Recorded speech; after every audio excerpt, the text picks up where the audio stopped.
দৌলতদিয়া-ঘাটে বাস দুর্ঘটনা। কুষ্টিয়া থেকে ঢাকাগামী এসবি পরিবহনের একটি বাস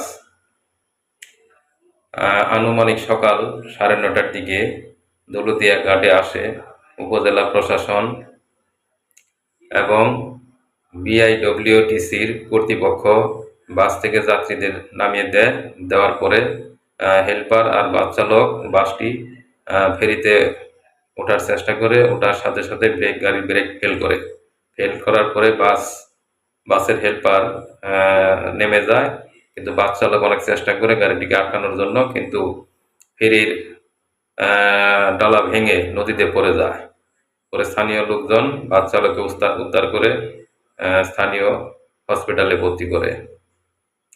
তো ধন্যবাদ উপজেলা প্রশাসনকে। ভয়াবহ দুর্ঘটনা থেকে যাত্রী নামার কারণে এতগুলো মানুষের প্রাণহানি থেকে আল্লাহ পাক রক্ষা করেছে। আপনারা জানেন যে গত 26শে মার্চ এক ভয়াবহ বাস দুর্ঘটনা 3 নং ফেরিঘাটে একটি ভয়াবহ বাস দুর্ঘটনায় 26 জন লোক মারা যায়। এরপরে তদন্ত করার পরে বলা হয়েছে যে ফেরিতে বাস ওঠার আগে যাত্রীদের সবাইকে নামিয়ে দিতে হবে। এই কারণে হয়তো এত বড় ভয়াবহ দুর্ঘটনার হাত থেকে এতগুলো মানুষের প্রাণ রক্ষা হয়েছে।